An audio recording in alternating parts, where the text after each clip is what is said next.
Hi guys, welcome back to our channel. இன்னைக்கு நம்ம என்ன செய்ய போறோம்னு பார்த்தீங்கன்னா ஆனியன் சமோசா. அதுக்கு தேவையான இன்க்ரீடியன்ஸ்லாம் ரெடி பண்ணி நான் வச்சிருக்கேன். இப்போ மைதா மாவு உப்பும் போட்டு சப்பாத்தி மாவு அளவுக்கு நம்ம மிக்ஸ் பண்ணி நம்ம ஓரமாக வச்சிடும். அது கொஞ்ச நேரம் ஊறட்டும். அந்த ஊறத்துக்குள்ள நம்ம உள்ள வைக்கிற ஸ்டஃபிங் ரெடி பண்ண போறோம்.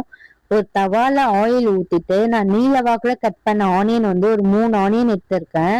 எடுத்துட்டு நம்ம வதக்குவோம். உங்களுக்கு எவ்வளவு தேவைப்படுதோ அந்த அளவுக்கு எடுத்துக்கோங்க. இந்த கண்ணாடி பதம் மாதிரி வந்ததுக்கு அப்புறம் லைட்டா சால்ட் ஆட் பண்ணிக்கோங்க. நெக்ஸ்ட் நம்ம மஞ்சத்தூள் ஆட் பண்ணிக்கலாம்.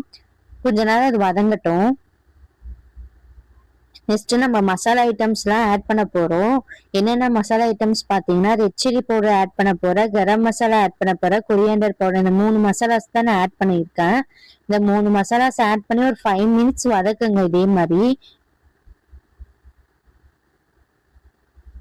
இந்த ஸ்டேஜுக்கு வந்ததுக்கு அப்புறமேட்டு ஆஃப் பண்ணிட்டு ஒரு பவுல்ல நம்ம மாத்திக்கலாம். நம்ம ஆல்ரெடி மிக்ஸ் பண்ணி இந்த மாவை அகைன் இழுத்து இழுத்து நல்லா மிக்ஸ் பண்ணிக்கோங்க. மிக்ஸ் பண்ணிட்டு பால் மாதிரி பண்ணிக்கலாம். பண்ணிட்டு இந்த ஓவல் ஷேப்ல தேய்ச்சி எடுத்துக்கோங்க. நல்லா தேய்ங்க. மெலிசா தேய்க்க தான் அந்த கிறிஸ்பினஸ் வந்து நம்மளுக்கு கிடைக்கும். ஆனா எந்த அளவுக்கு நம்ம மெலிசா தேய்க்க முடியுமோ அந்த அளவுக்கு மெலிசா தேய்ச்சிக்கோங்க. தேய்ச்சிட்டு நம்ம பாட் ஷேப்ல தான் கட் பண்ண போறோம். அப்பதான் அந்த சமோசா ஷீட்டுக்கு வந்து கரெக்டா இருக்கும். நான் பாட் ஷேப்ல கட் பண்ணிட்டு இந்த சப்பாத்தி எல்லாம் சுடுங்க, அந்த அளவுக்கு சூடு பண்ணிடாதீங்க. லைட்டா அந்த டவால போட்டு எடுத்துடுங்க. லைட்டான பபிள்ஸ் மாதிரி வரும் இல்லைங்களா, ஒயிட் கலர், அந்த மாதிரி வந்த உடனே எடுத்துடுங்க. எடுத்துட்டு நான் வேணா உங்களுக்கு போட்டு காமிக்கிறேன். இதை பாருங்க. இப்போ பாத்தீங்களா, இந்த மாதிரி லைட்டா பபிள்ஸ் மாதிரி வந்தாலே போதும். லைட்டா திருப்பி விட்டுட்டு நம்ம எடுத்துடலாம். நான் வந்து மீடியம் சைஸ் சமோசாஸ் தான் செய்ய போறேன். அதனால மீடியம் சைஸ்ல நான் போட்டு கட் பண்ணி எடுத்துக்க போறேன். உங்களுக்கு என்ன ஷேப்ல தேவைப்போ அந்த ஷேப்ல கட் பண்ணிக்கோங்க.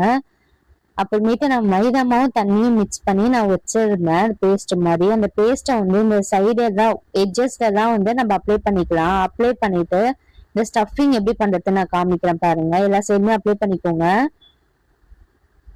ட்ரையாங்கிள் ஷேப்ல மடிச்சுக்கோங்க ஒன் சைடு. அகைன் ஒரு ஃபோல்ட் பண்ணிட்டு அதுக்குள்ள ஸ்டஃபிங் வைங்க. ஸ்டஃபிங் அதிகமா வச்சுட்டு நம்ம க்ளோஸ் பண்ணிருந்தாதான் டேஸ்ட் நல்லா இருக்கும். அதுக்குன்னு வெளிய அளவுக்கு வைக்கணும்னு அவசியம் இல்லை, லைட்டா வைங்க போதும். இதுக்கு நடுவுல நம்ம என்ன பண்ணணும், ஆயில் ஹீட் பண்ணிக்கலாம். நல்லா சூடாகட்டும் ஆயிலு. நான் இந்த மாதிரி அந்த ஆயில் ஹீட் ஆகிறதுக்குள்ள எல்லாமே வந்து நான் ஃபோல்ட் பண்ணி வச்சுக்க போறேன். நான் உங்களுக்கு வந்து ஒரு 3 ரோல் பண்ணி காமிச்சிருக்கேன் சமோசாஸ்.